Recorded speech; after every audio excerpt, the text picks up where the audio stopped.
Hey guys, what is going on? Welcome back to chapter 12 of the book of Luke. As always, lots of good stuff to cover in this one today, so let's go ahead and jump on into it. You're watching the Bible Vlog.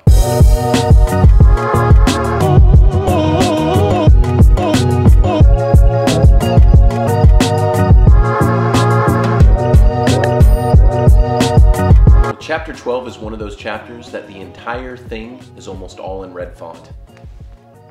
See what I mean? So that means Jesus is talking the entire time. Now, one of the very first topics that Jesus covers is the topic of fear. You know, I remember when I was a kid, the one thing I was always scared of was the dark. A lot of other things didn't bother me, but put me alone in a dark room and try and go to sleep?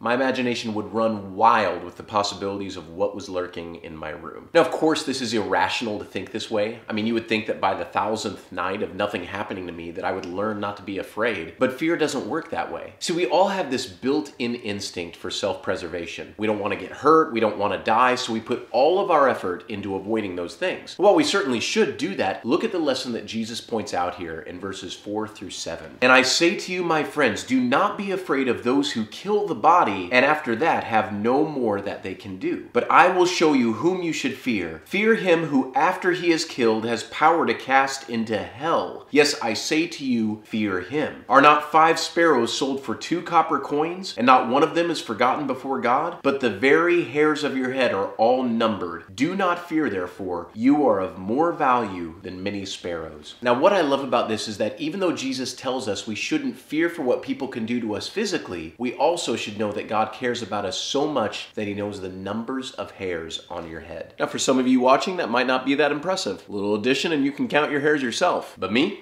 I'm impressed. Now, what Jesus is about to go into next is really a teaching on putting our trust in God instead of riches. Now, Jesus says a lot of good stuff here, but let's first look at a parable he tells about a rich man. So go to verses 16 through 21. Then he spoke a parable to them, saying, the ground of a certain rich man yielded plentifully. And he thought within himself, saying, what shall I do, since I have no room to store my crops? So he said, I will do this. I will pull down my barns and build greater, and there I will store all my crops and my goods. And I will say to my soul, soul, you have many goods laid up for many years. Take your ease, eat, drink, and be merry. But God said to him, fool, this night your soul will be required of you. Then whom will those things be which you have provided? So is he who lays up treasure for himself and is not rich towards God. Now, this really is the danger of materialism. At the end of the day, possessions themselves neither give life nor provide eternal security. They're just things that ultimately death separates us from. The fool in this parable is the person who mistakes his possessions for his own instead of realizing that they're gifts from God and using them in a way of honoring him. You know, it comes back to that verse we read not long ago where Jesus said, what does it profit a man if he gains the whole world but loses his soul? Guys, if you think about it, we're here for 80, 90, 100 years if we're lucky, and then out into eternity, all of us. Use that time wisely, not just focusing on temporary things, but how you can use what God has given you wisely and to make an impact for the kingdom. All right, well, after hearing this parable, a lot of Jesus' audience would wonder what to do if we shouldn't just have wealth as our focus. Now again, don't get me wrong here. Having abundance or wealth, that's not bad. It's just that whatever we are given, we need to use wisely and in a way that honors God. All right, look at verses 22 through 25 with what Jesus teaches about worrying about these things. Then he said to his disciples, therefore I say to you, do not worry about your life, what you will eat, nor about the body, what you will put on. Life is more than food, and the body is more than clothing. Consider the ravens, for they neither sow nor reap, which have neither storehouse nor barn, and God feeds them. Of how much more value are you than the birds? And which of you by worrying can add 1 cubit to his stature? Now skip ahead and look at verses 30 through 31. For all these things the nations of the world seek after, and your Father knows that you need these things. But seek the kingdom of God, and all these things shall be added to you. Now notice that Jesus isn't saying, oh, you don't need food, a house, or money. No, he's not denying that those things are necessary to living. He even acknowledges in verse 30 that your Father knows that you need these things. But instead of only focusing on them, seek God first. Guys, I can tell you from my own life, the greatest business decisions, increases, and blessings always came when I focused on God first. You know, there's a verse in Proverbs in chapter 3, verses 5 and 6 that God was really speaking to me on recently in regards to worry. I want to share it with you all. It's really instructions with 4 steps, but listen to this. Step 1, trust in the Lord with all your heart. Step 2, lean not on your own understanding. Step 3, in all your ways acknowledge Him. And step 4, He will make your paths straight. Guys, I am telling you, when you put God first and you don't solely rely on yourself, but you trust Him with your whole heart, and then you acknowledge Him by saying, Lord, what do I do next? What is the next step that you want me to take? You put Him in His rightful position as number one in your life, and He guides you, then your paths become straight. You don't bounce around from one idea to another trying to figure out what to do. He makes your path straight because you're holding His hand the entire time.